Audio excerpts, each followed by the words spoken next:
मोटक्का bridge तैयार लेकिन approach road अधूरी। ओंकारेश्वर रोड में मशीनरी शिफ्ट होने से अटका ट्रैफिक। बरसों के इंतजार के बाद नर्मदा नदी पर बना नया मोटक्का ब्रिज तैयार हो चुका है। लोगों को उम्मीद थी कि आज से इस पर ट्रैफिक शुरू हो जाएगा, लेकिन अप्रोच रोड अधूरी होने के कारण फिलहाल आवाजाही संभव नहीं हो सकी है। पुल बनकर खड़ा है, लेकिन उससे जुड़ने वाली सड़क ही पूरी नहीं हुई, जिससे पूरा प्रोजेक्ट अटक गया है। यह पुल national highway authority of India NHAI के तहत इंदौर एदलाबाद नेशनल हाईवे परियोजना का हिस्सा है। वर्ष 2018 में शुरू हुए इस प्रोजेक्ट का उद्देश्य इंदौर से खंडवा होते हुए बुरहानपुर और आगे हैदराबाद तक बेहतर कनेक्टिविटी देना था। खंडवा से इंदौर की ओर धनगांव तक का हिस्सा 3 साल पहले तैयार होकर चालू हो चुका है, लेकिन धनगांव से बलवाड़ा के बीच करीब 40 किलोमीटर का हिस्सा अब भी अधूरा है। इस सेक्शन का निर्माण नागपुर की केदारेश्वर कंपनी द्वारा किया जा रहा है। स्थानीय स्तर पर आरोप लग रहे हैं कि कंपनी ने मध्य प्रदेश सरकार के ओंकारेश्वर 4 लेन प्रोजेक्ट का पेटी कॉन्ट्रैक्ट लेने के बाद अपनी अधिकांश मशीनरी वहां शिफ्ट कर दी, जिससे नेशनल हाईवे के काम की रफ्तार धीमी पड़ गई। नतीजतन नर्मदा पुल तैयार होने के बावजूद अप्रोच रोड का निर्माण समय पर पूरा नहीं हो पाया।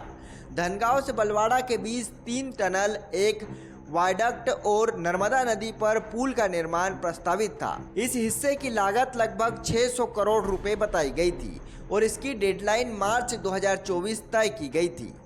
वर्ष 2022 में काम शुरू हुआ, लेकिन लोकसभा चुनाव 2024 के बाद निर्माण कार्य की गति काफ़ी धीमी हो गई। बताया जा रहा है कि पिछले 1.5 साल में इस हिस्से में 20% तक भी प्रगति नहीं हो सकी। इंदौर संभाग में NHAI की 2 इकाइयाँ खंडवा और इंदौर यूनिट इस प्रोजेक्ट की मॉनिटरिंग कर रही थी। शुरुआत में धनगांव से इंदौर तक का हिस्सा इंदौर यूनिट के अधीन था, जबकि आगे का भाग खंडवा यूनिट के जिम्मे था। 4 महीने पहले धनगांव से बलवाड़ा तक का सेक्शन खंडवा यूनिट को सौंपा गया, जिसके बाद काम में कुछ तेजी आई, लेकिन प्रोजेक्ट पहले ही 2 साल पीछे चल रहा है। इंदौर हैदराबाद वाया खंडवा बुरहानपुर मार्ग को एक बड़े इकोनॉमी कॉरिडोर के रूप में देखा जा रहा है।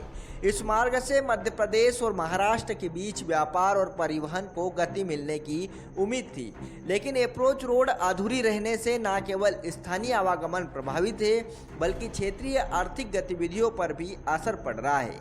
नर्मदा पुल के तैयार होने के बाद लोगों को भरोसा था कि वर्षों की परेशानी खत्म होगी। फिलहाल इंतजार इस बात का है कि अप्रोच रोड का निर्माण जल्द पूरा हो और पुल पर नियमित ट्रैफिक शुरू हो सके। स्थानीय नागरिकों का कहना है कि इस समय पर सख्त मॉनिटरिंग और कार्य की निरंतरता रहती तो यह परियोजना 2 वर्ष पहले पूरी हो सकती थी।